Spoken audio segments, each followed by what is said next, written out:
Hi guys, it's Laura. You're watching Queen of Swords Tarot. I have you gathered here today because I have a bunch of new decks I want to show you. I have kind of like a deck haul, as it were. There's 1, 2, 3, 4, 5, 6, oh gosh, like 8 decks, but they're all really cool. I think some of them you'll probably have seen before, but they're new for me, new to my collection, and I wanted to share them with you.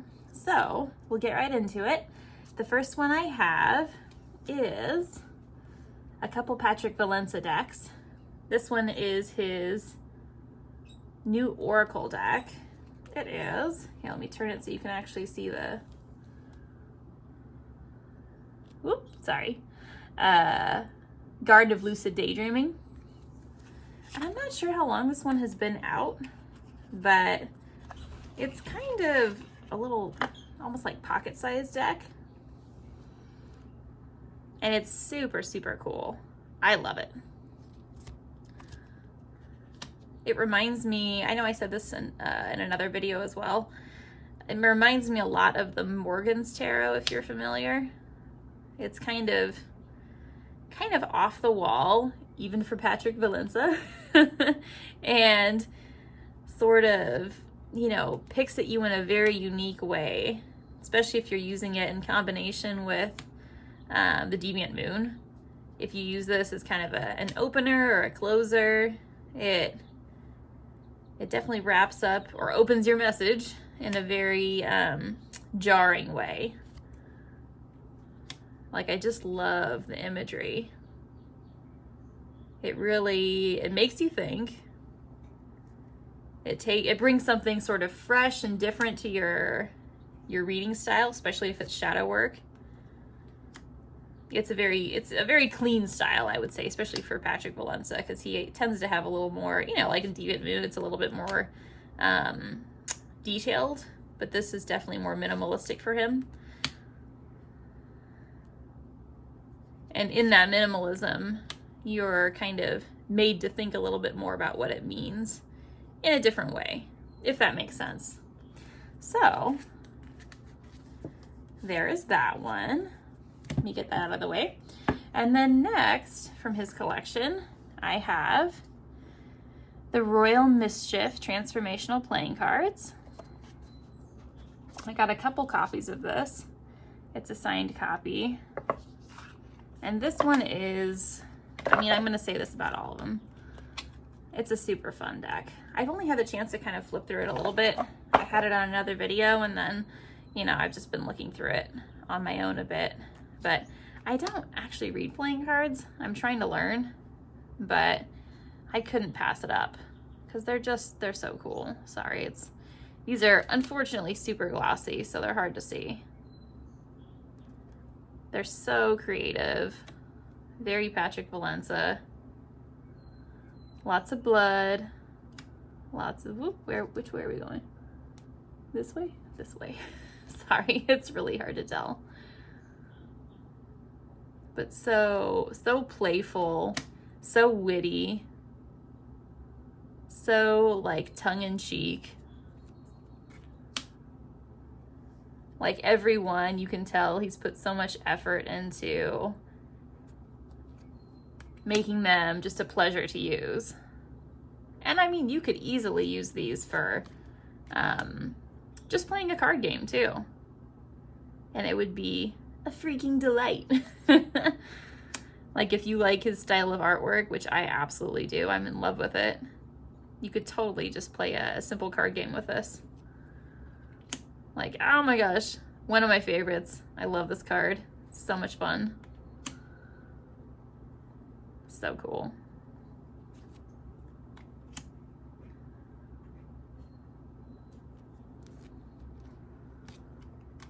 Yeah, so this is the Royal Mischief Transformational Playing Cards.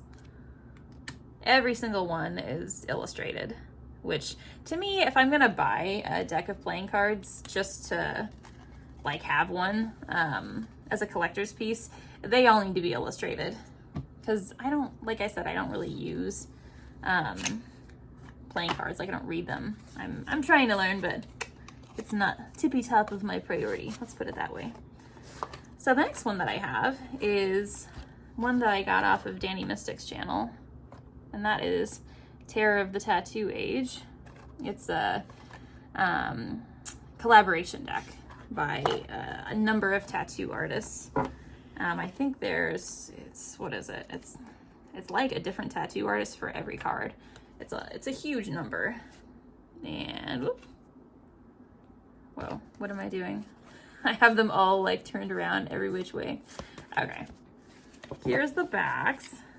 I love this deck so much. I've not really read with it much, but let me try and find the Fool for you. It's so different. It's like, here we are, the two Fools. You can tell that tattoo artists definitely came up with this because it has a very artistic flair to it that's not quite like a tarot artist. It's very much, I don't know, if you know tattooing and know tattoo artists, they have a particular flair. So this is the Fool that I choose to use, and this is the alternative Fool.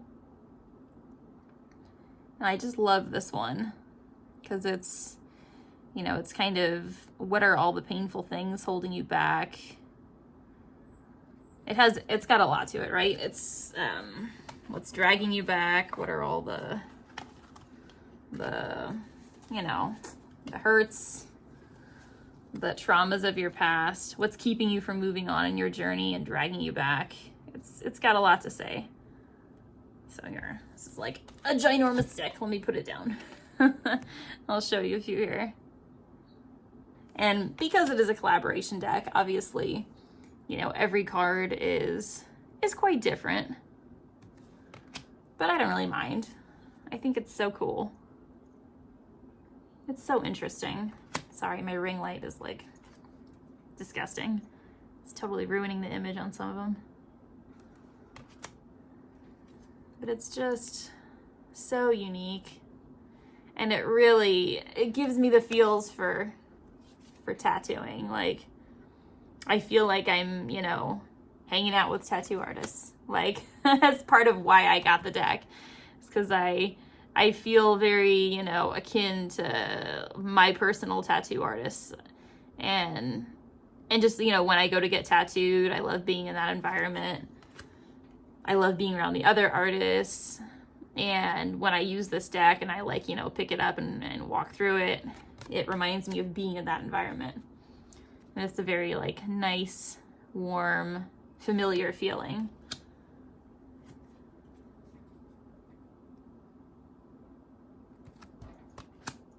So, you know, most collaboration decks I probably wouldn't be interested in because of the disjointed nature that a lot of people complain about. But I think, one, yes, I like the tattoo art, but also the fact that they were all tattooers that did it. There's this common thread of they have a very particular way of interpreting concepts and ideas, and that definitely comes through in this deck.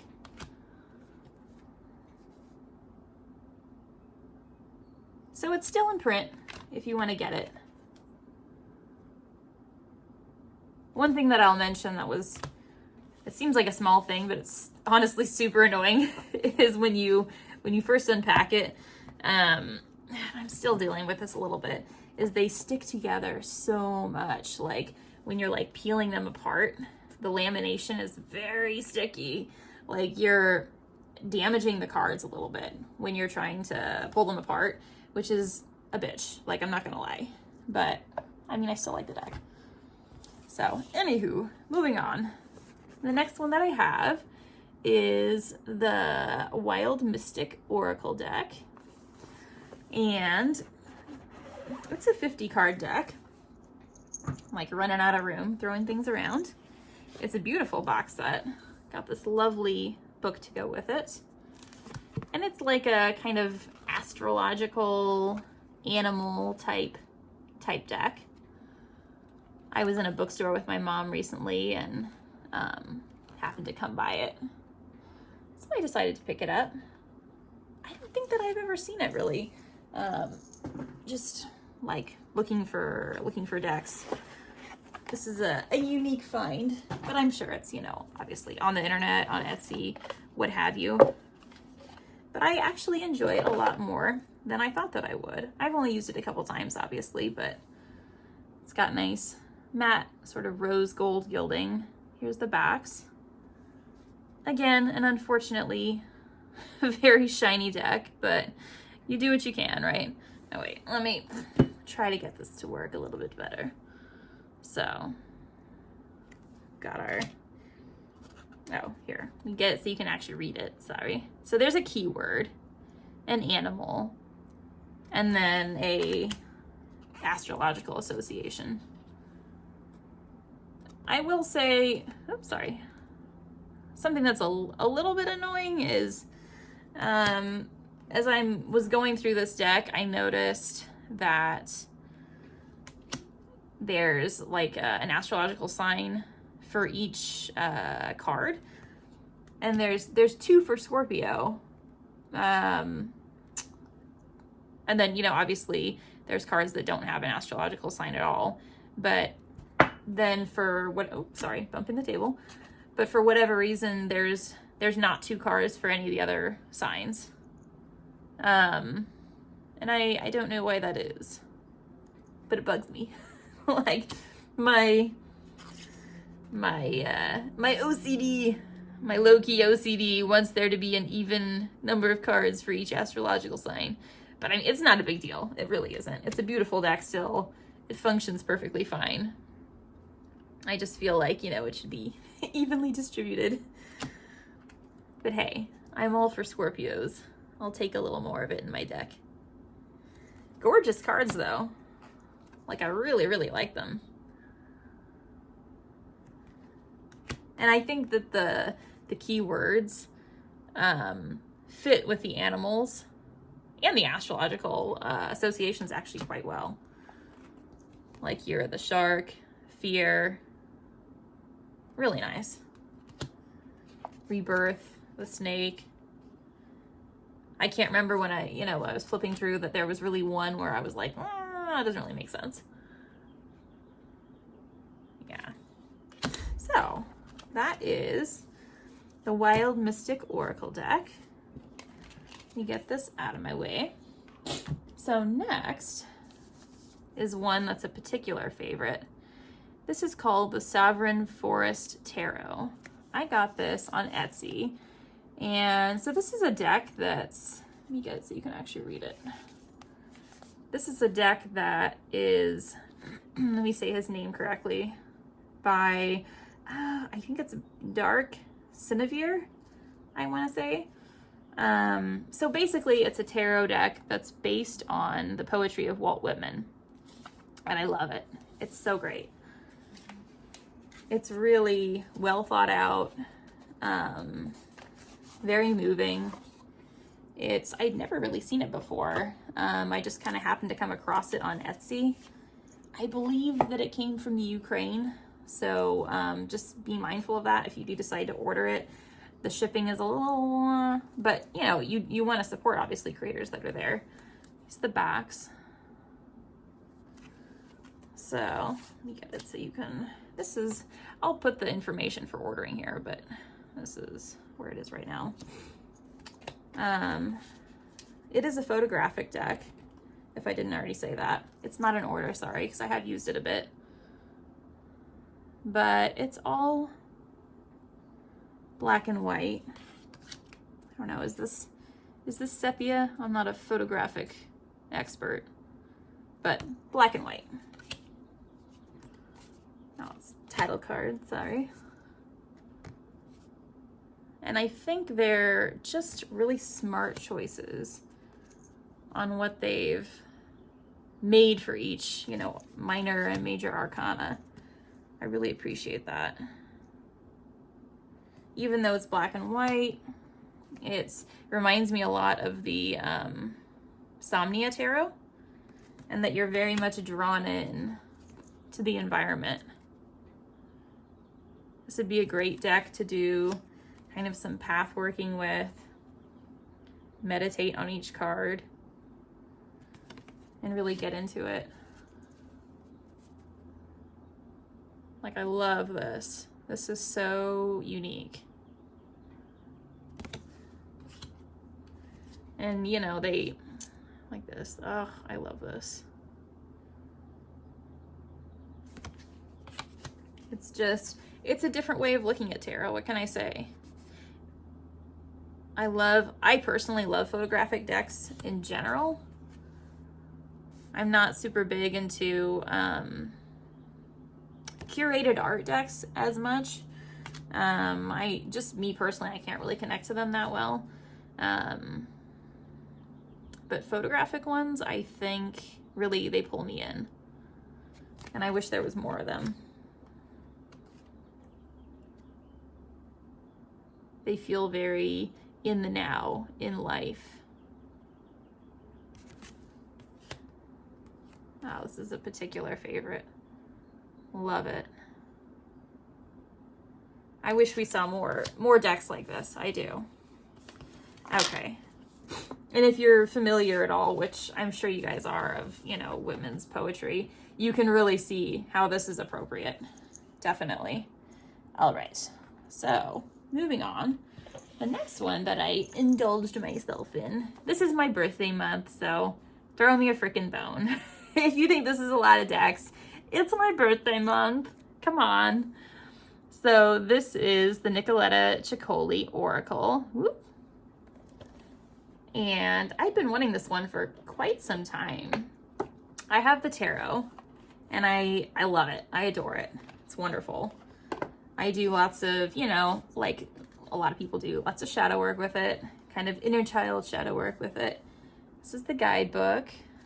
I think it's, you know, just as, ooh, gosh. I'm losing it. I'm dropping it. Sorry. It's just as well written as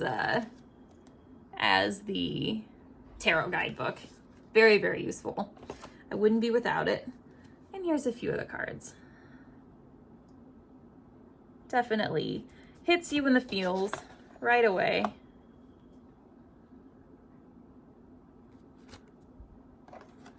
It's not for everyone by any means. Oop. I'm not an expert at showing cards. Sorry.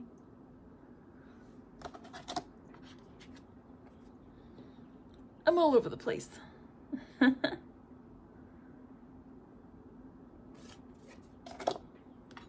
This is a one that I think works great with dark decks and light decks, to be honest. It's one that you could, I mean, obviously it works well with shadowier decks because of the nature of the artwork.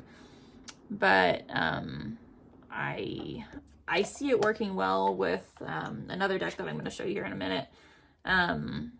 But even cutesy decks, like the Kawaii Tarot, to make them help you at least pull out the more shadowy aspects.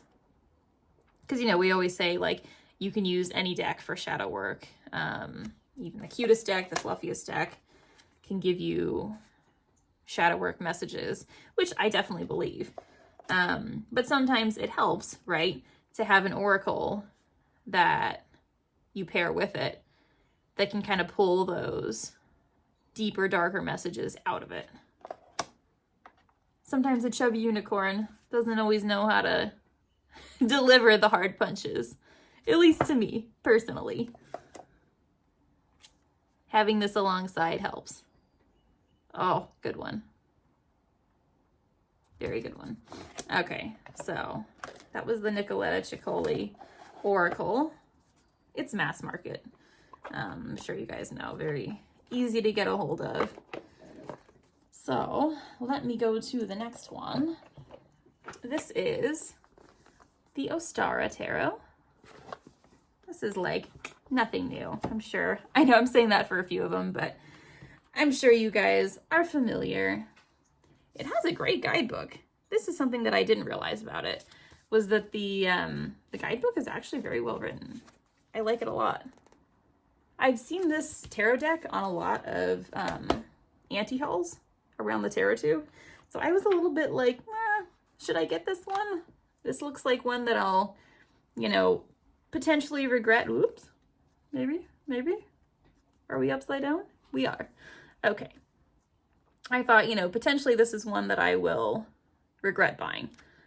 But I'm actually very, very pleased with it. At least so far.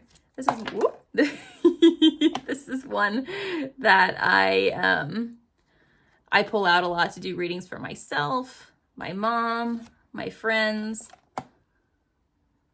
And it is just a nice, easy reader for everyone. I've used it a lot already. I mean, I've only had it for like a week. But I think that speaks for itself that I have used it a lot. I feel like it's just a, you know, it's a very social deck. And it's easily relatable to a lot of people.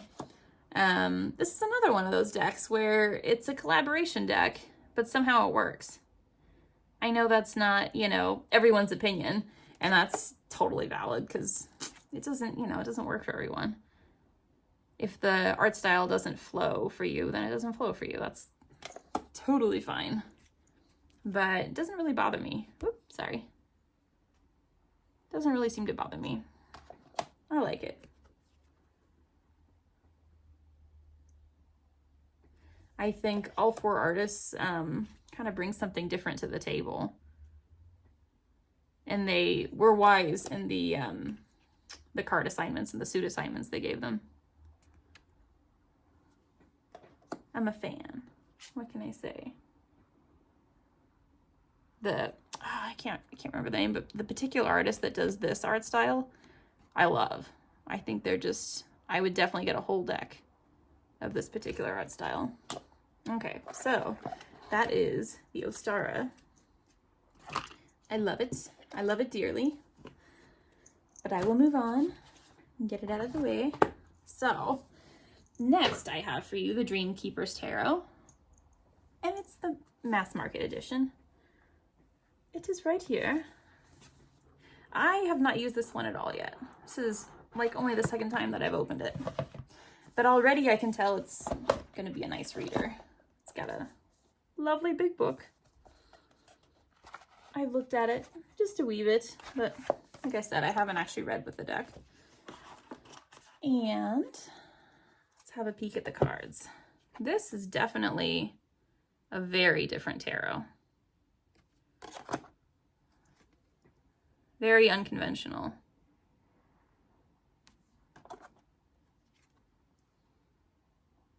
It reminds me a lot of the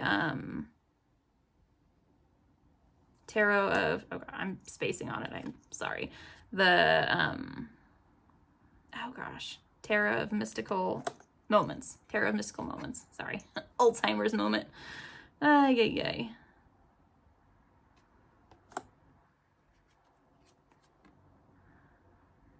It's very sort of dreamlike and otherworldly in that regard. You'll notice I have many moments where I space out on the names of decks. It's like right there, but I can't quite grasp it. Unfortunately, I have had way too many concussions. I've been on the other end of a lot of horse riding accidents, so have patience with me. Be gentle. Love this card. It's like two characters in one. 4 hands of justice instead of 2. Big fan of that one.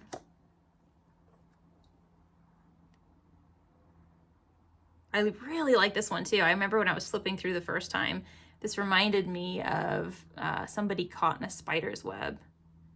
It's just gorgeous. I love it. I like this deck so much. It's going to turn into a walkthrough of this deck. So nice. Love it. Oh, I really I like all of them, but I really like this one too. It's like in the balance, you're trying to find the missing piece of yourself. Love it. Okay, so that is the Dream Keeper's Tarot. And was that our last one? I think that it was. Okay. So I have just 2 more things to show you because they're kind of interesting and they're tarot related. So when I was at that bookstore that I got the Oracle deck at, I got this, and it is, I haven't obviously finished reading it yet because I just recently got it, but it is super interesting. So it is called Tarot and Divination Cards, a Visual Archive. It's by Letitia Barbier, or Barber. I'm not sure how to pronounce her name. I apologize, but it is super, super interesting. The foreword is by Rachel Pollack, I believe. So it has good sources. And basically what it does, let me get to one of the comparison pages, is it kind of compares the historical evolution of all the different tarot cards. So like it goes through, you know, all the different fools, all the different magicians, all the different lovers, and compares them all and like how they have developed over time, why they look the way that they do, what changes have taken place over time, and why. Compares Marseille to RWS, and it's super cool. I've always wanted a book like this that kind of discussed how it's evolved over time and why, but I've never really seen one. So this is, I think, super interesting, and I'm looking forward to reading it. So if you guys are interested in that, I saw it online. I got this one at a bookstore, but I did see it online on her website. So I'll put a link there. And then the other thing I got is just a fun thing. It was a gift from my friend, a colleague at work. This is the Illuminated Tarot, but it's a puzzle. It's a puzzle. Is that not cool? I can put a whole tarot deck together in puzzle form. It's freaking amazing. It's 1,000 pieces. I know, this is really nerdy, but hey, I'm excited. I'm a puzzle person and a tarot person, so put them together and I'm a happy girl. All right, so that was all that I had for you. Thank you for sticking around if you made it this far, and we'll see you next time, as always, with all my love. Bye.